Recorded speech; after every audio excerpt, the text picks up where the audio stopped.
Hello everyone, ভিন্ন স্বাদের একটি ইউনিক রেসিপি নিয়ে আপনাদের সামনে হাজির হয়েছি। আজকের পর্বে আপনাদের সাথে শেয়ার করব বাংলা সেমাই বা চিকন সেমাইয়ের একটা নতুন ডেজার্ট। তো আজ আমরা পাখির বাসা বানাবো বাংলা সেমাই দিয়ে। তো এটাকে কিন্তু জর্দা সেমাই বলা যায়। তো আশা করি আপনাদের অনেক ভালো লাগবে। একটা লাইক দিয়ে দেখতে থাকুন। একটা কড়াইয়ের মধ্যে নিয়ে নিয়েছি 1.5 চামচ ঘি। ঘিটাকে একটু গরম করে নিব। ঘি গরম হওয়ার পরে এর মধ্যে আমি দিয়ে দিব চিকন সেমাই। সেমাইটাকে আমি কিন্তু ছোট ছোট করে ভেঙে নিয়েছি, বেশিটা ছোট করিনি। তো আপনারা আপনাদের পছন্দ অনুযায়ী করে নেবেন।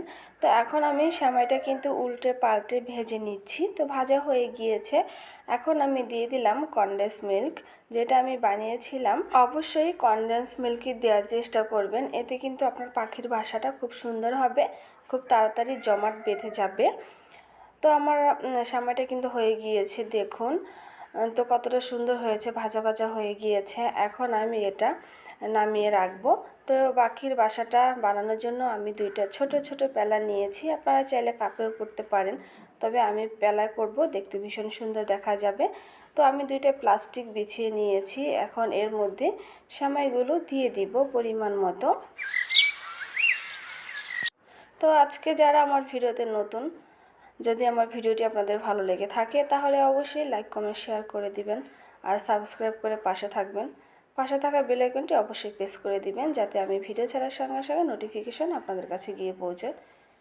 তো আমার পাখির বাসা সেট করা হয়ে গিয়েছে। এখন আমি পাখির বাসার জন্য ডিম বানাবো, পাখির ডিম। তো ডিম বানানোর জন্য আমি একটা কড়াইয়ের মধ্যে দিয়ে দিলাম 1 কাপ চিনি। তার আগে কিন্তু এই কড়াইয়ের মধ্যে দুধ ছিল, কনডেন্স মিল্ক ছিল, সে কারণে কিন্তু এমন হয়েছিল কড়াইটা। তো আমি ভাবলাম ধুয়ে ফেলে দিব কেন, যেহেতু আমার লাগবে।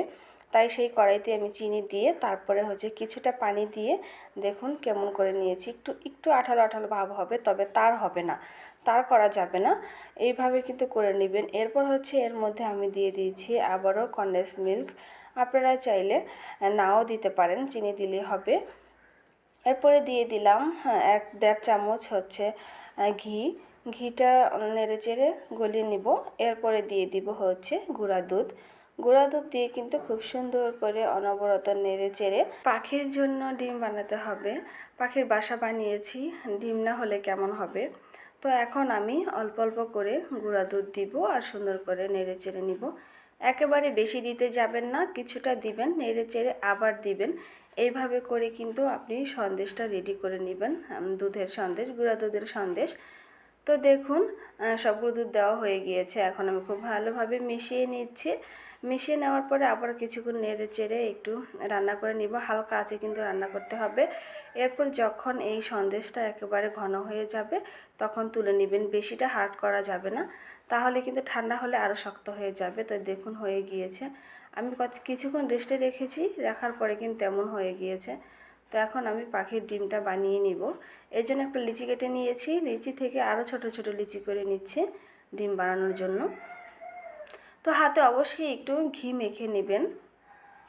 তো বাসাটা কিন্তু আমি প্লাস্টিক থেকে উঠিয়ে নিলাম, দেখুন কত সুন্দর ইজি উঠে যায় প্লাস্টিক দিলে। তো এখন আমি ডিম বানিয়ে কিন্তু এর মধ্যে রেখে দিব।